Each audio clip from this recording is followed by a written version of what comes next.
क्या उत्तराखंड में अब लिव इन रिलेशनशिप में रहना मुश्किल हो जाएगा या फिर ऐसे कपल्स की जिंदगी आसान हो जाएगी?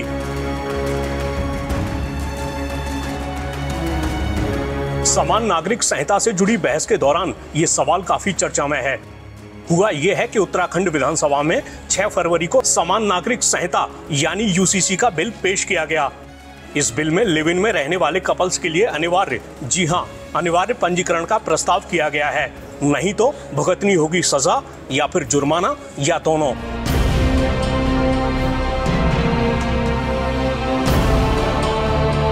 इसके अलावा भी कई ऐसे प्रावधान हैं जो सुर्खियों में हैं, तो चलिए बारीकी से हर एक प्रावधान की बात कर लेते हैं।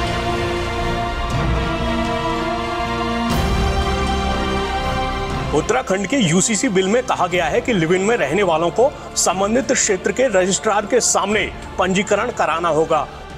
अगर कोई भी बिना सूचना दिए 1 महीने से ज्यादा लिव इन में रहता पाया गया तो उसे 3 महीने तक की कैद या 10,000 रुपए तक का जुर्माना या फिर दोनों भुगतने पड़ सकते हैं।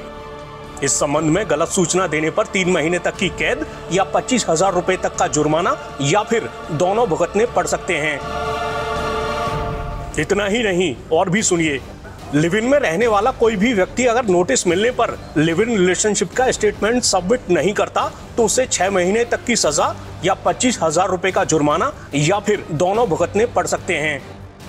इस बिल में यह भी कहा गया है कि लिव इन वाले रिश्ते से पैदा बच्चे को वैध माना जाएगा, यानी उसे शादी के बाद पैदा होने वाले बच्चे के समान ही उत्तराधिकार के अधिकार मिलेंगे। बिल के मुताबिक ऐसी स्थिति में लिव इन संबंध का पंजीकरण नहीं किया जाएगा जब कम से कम एक व्यक्ति नाबालिग हो या फिर दोनों में से कोई भी एक शादीशुदा हो या पहले से लिव इन में हो। इसके अलावा जोड़े में शामिल किसी भी व्यक्ति की सहमति बलपूर्वक, अनुचित प्रभाव या झूठ या धोखाधड़ी से ली गई हो तो भी लिव इन का पंजीकरण नहीं होगा। अगर दोनों में से किसी एक की उम्र भी 21 साल से कम हो तो रजिस्ट्रार को उनके माता पिता को इस बारे में सूचना देनी होगी। लिव इन में रहने वाली महिला को अगर उसका पुरुष साथी छोड़ देता है तो वो उससे भरण पोषण का दावा कर सकती है।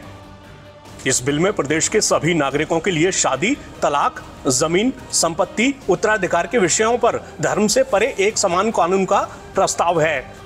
हालांकि प्रदेश में रहने वाली जनजातियों को इसके दायरे से बाहर रखा गया है।